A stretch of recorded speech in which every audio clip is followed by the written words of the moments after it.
ಚಲನಚಿತ್ರೋತ್ಸವ ನಡೀತು. ಚಲನಚಿತ್ರೋತ್ಸವದಲ್ಲಿ ನಾನಿದ್ದಾಗ ನಾನು ಅದಕ್ಕೊಂದ್ಸರಿ ಚೇರ್ಮನ್ ಆಗಿದ್ದೆ. ಹಿಂದೆ ಇವರು ಆಗಕ್ಕೆ 2 ವರ್ಷ ಹಿಂದೆ ನಾನು ಅದಕ್ಕೆ ಚೇರ್ಮನ್ ಆಗಿದ್ದೆ. ನಾನು ನಡೆಸಿದ್ದೀನಿ. ಅವಾಗೂ ಬಂದಿಲ್ಲ ಯಾರು. ಅದ್ರ ಹಿಂದೆನೂ ನಡೆಸಿದ್ದಾರೆ, ಅವಾಗೂ ಯಾರು ಬಂದಿಲ್ಲ.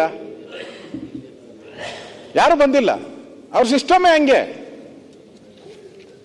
ಈ ನಮ್ಮ DK ಶಿವಕುಮಾರ್ ಔಟು ಕಲಾವಿದರಿಗೆಲ್ಲ ಏನೋ ಅವರು ಯಾರು ಸುದೀಪು ಯಾರು ಇದಾರಲ್ಲ ಅವ್ರಿಗೆಲ್ಲ ನೆಟ್ಟು ಬೋಲ್ಟ್ ಟೈಟ್ ಮಾಡ್ತೀನಿ ಅಂತ. ಏನ್ ನಾವೇನ್ ದುಡ್ಡು ಕೊಡ್ತೀರಾ ಅವ್ರಿಗೆ ನೆಟ್ಟು ಬೋಲ್ಟ್ ಟೈಟ್ ಮಾಡಕ್ಕೆ? ಮತ್ತೆ ಇನ್ನೇನ್ ಮಾಡ್ಬೇಕು? ನಾವೇನ್ ದುಡ್ಡು ಕೊಡ್ತೀರಾ? ಅಶೋಕಣ್ಣ ಇನ್ನೇನ್ ಮಾಡ್ಬೇಕು ಹೇಳು? ಕನ್ನಡ ಕಾರ್ಯಕ್ರಮ ಮಾಡ್ಬೇಕಾದ್ರೆ ಬರ್ಲಿಲ್ಲ ಅಂದ್ರೆ ಇನ್ನೇನ್ ಮಾಡ್ಬೇಕು? ನೀವು ಕನ್ನಡ ಕಾರ್ಯಕ್ರಮ ಮಾಡ್ಬೇಕಾದ್ರೆ ಬರ್ಲಿಲ್ಲ ಅಂದ್ರೆ ಇನ್ನೇನ್ ಮಾಡ್ಬೇಕು? 8 ಕೋಟಿ ಖರ್ಚು ಮಾಡಿದ್ದೀರಾ.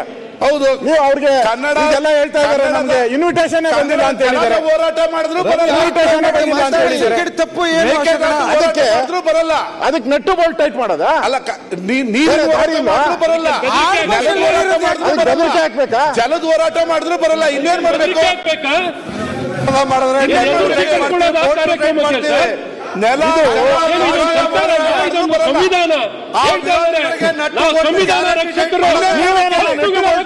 ಏನಾಗ್ತದೆ ಸರ್? ಯಾವ ರೀತಿ ಹಕ್ಕನ್ನು ಕಾಪಾಡ್ತಿದ್ದಾರೆ?